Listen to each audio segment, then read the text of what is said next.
ini kita mau bongkar bab 2 dari buku informatika kelas 8, judulnya Berpikir Komputasional. Ya, ini sumbernya dari buku teks Kemendikbudristek ya, yang ditulis Fania Natali. Betul, kita bakal lihat konsep-konsep kayak fungsi, terus algoritma, sistem bilangan, sama sedikit soal struktur data. Oke. Misi kita yaitu ngurai ide-ide informatika ini yang kadang rasanya teknis banget, tapi lewat contoh yang dekat lah sama kita yang ada di buku ini. Siap, contoh sehari-hari biasanya bikin lebih gampang nangkepnya ya? Nah, iya. Oke, kita mulai ya. Boleh. Konsep pertama nih, fungsi. Anda mungkin ingat contoh referen lagu di buku itu.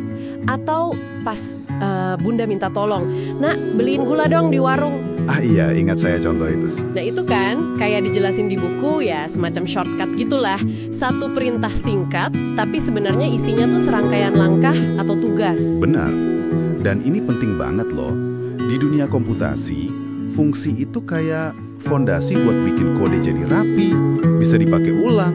Bayangin bikin software gede, kalau nggak dipecah jadi fungsi-fungsi kecil. Wah, pusing banget pasti ngaturnya. Oh, jadi bukan cuma biar simple ya, tapi biar terstruktur juga. Iya, betul. Efisiensi, modularitas itu kuncinya. Oke.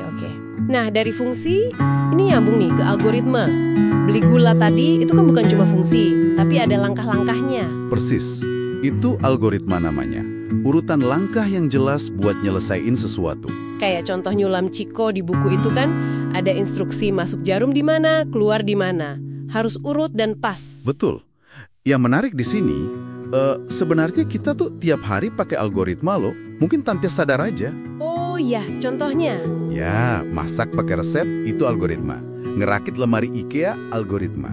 Bahkan rutinitas pagi Anda dari bangun tidur sampai siap berangkat itu juga algoritma. Wah iya juga ya, nggak kepikiran sampai situ. Nah, berpikir komputasional itu bantu kita ngerancang algoritma yang efektif.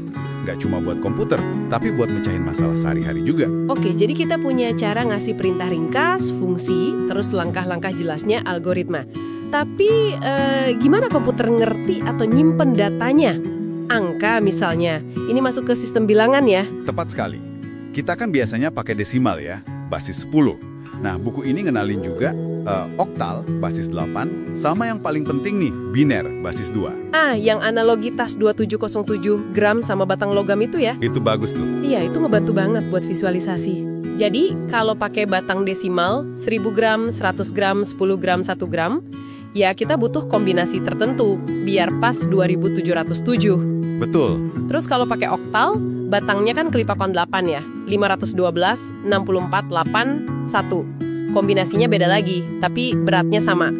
Nah kalau biner, ini agak unik ya? Iya, biner ini basis 2. Jadi batangnya itu kelipatan 2. 2048, 1024, 512, dan seterusnya, sampai 1 gram. Pilihannya cuma ambil angka 1, atau nggak ambil angka 0. Oh, cuma 2 pilihan itu aja? Iya, jadi angka 2707 gram tadi, kalau diubah ke biner, jadi deretan angka 1 sama 0 aja. 10101, 001, 0011. Panjang ya kelihatannya? Ya, kelihatan lebih ribet buat kita. Tapi, kenapa justru komputer malah pakai yang ini? Kenapa biner? Nah, pertanyaan bagus. Gini, komputer itu kan intinya kerja pakai saklar elektronik ya. Cuma ada 2 kondisi, nyala, on, atau mati, off. Oh, kayak lampu gitu ya? Betul, on itu direpresentasikan sebagai 1, off itu 0. Jadi sistem biner ini pas banget sama kondisi fisik si mesin. Lebih gampang dan andal buat komputer nanganin 2 keadaan aja, dibanding 10 keadaan kayak desimal. Masuk akal. Jadi deretan biner itu ya bahasa paling dasar komputer ya? Iya, bahasa alaminya dialah. Makanya di buku diajarin juga cara konversinya. Gimana mindahin nilai dari desimal ke biner atau sebaliknya. Intinya memetakan ke sistem basis 2 itu. Menarik banget. Oke, sekarang kita geser dikit nih ke struktur data. Ada contoh tumpukan atau stack. Di teka-teki Koko itu kan? Iya, yang cara nulis operasinya aneh itu ya? Iya, nulisnya 5, 2, 3 plus, bukan 5, 2 plus 3 kayak biasanya. Itu namanya postfix ya? Buat apa sih dibikin gitu? Nah, notasi postfix itu, meskipun kelihatan aneh buat kita, ternyata lebih gampang diproses sama komputer pakai struktur data yang namanya stack atau tumpukan tadi. Gimana lo cara kerjanya? Jadi, angka 5,2 dimasukin ke tumpukan. Begitu ketemu operator bintang, komputer ambil 2 angka paling atas. 2, terus 5, dihitung, 5 kali 2 sama dengan 10. Hasilnya 10 dimasukin lagi ke tumpukan. Terus masukin 3, ketemu operator plus, ambil lagi 2 teratas. 3, terus 10. Dihitung, 10 plus 3 sama dengan 13. Hasilnya masuk lagi. Oh, jadi nggak perlu pusing mikirin kurung atau mana yang duluan dikerjain ya? Persis. Komputer tinggal jalanin aja urutannya pakai tumpukan itu. Ini contoh gimana struktur data bantu ngelola informasi dan proses jadi lebih teratur dan efisien. Oke, mulai kebayang benang merahnya.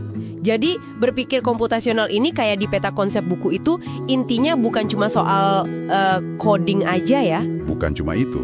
Ini lebih ke cara kita mikir buat mecahin masalah. Jadi mencakup mecah masalah gede jadi kecil-kecil. Iya, itu dekomposisi namanya. Terus ngenalin pola yang berulang, kayak di contoh mesin kue itu. Oke, pola. Terus ngerancang langkah solusi yang jelas. Itu, algoritma tadi. Dan terakhir, fokus ke yang penting aja, nggak baikkan detail nggak perlu, itu abstraksi. Contohnya ya fungsi tadi. Jadi fungsi, algoritma, sistem biner, struktur data kayak stack, itu semua alat bantunya ya? Betul. Itu perkakas dalam kotak berpikir komputasional. Sip. Jadi apa nih artinya semua ini buat Anda yang dengerin? Intinya, Anda baru aja lihat gimana konsep-konsep dasar informatika, fungsi itu jalan pintas, algoritma itu resepnya, biner itu bahasa mesin, terus stack bantu ngatur data. Sebenarnya bisa dipahami lewat contoh-contoh simpel. Iya, ini dasar banget buat Anda bisa berpikir lebih terstruktur pas nemu masalah.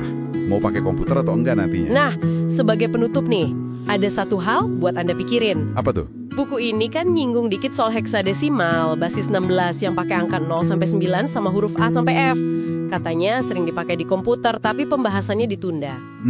Iya. Kenapa ya kira-kira sistem bilangan lain selain biner sama desimal ini kok penting juga di komputasi? Kenapa heksadesimal ini sering muncul? Nah, itu pertanyaan bagus buat direnungkan. Coba deh Anda pikirin. Heksadesimal ini kan lebih ringkes dari biner ya. 1 digit heksa sama dengan 4 digit biner. Tapi masih nyambung banget ke biner. Kira-kira dipakai buat apa? Mungkin ada hubungannya sama cara komputer nampilin warna di layar. Atau alamat memori. Bisa jadi. Coba Anda gali lagi. Gimana representasi data yang beda-beda ini bantu kita ngelola informasi yang kompleks di dunia digital? Menarik kan? Menarik banget. Oke, Beh. Sekian dulu ya deep dive kita kali ini. Sampai jumpa di pembahasan berikutnya.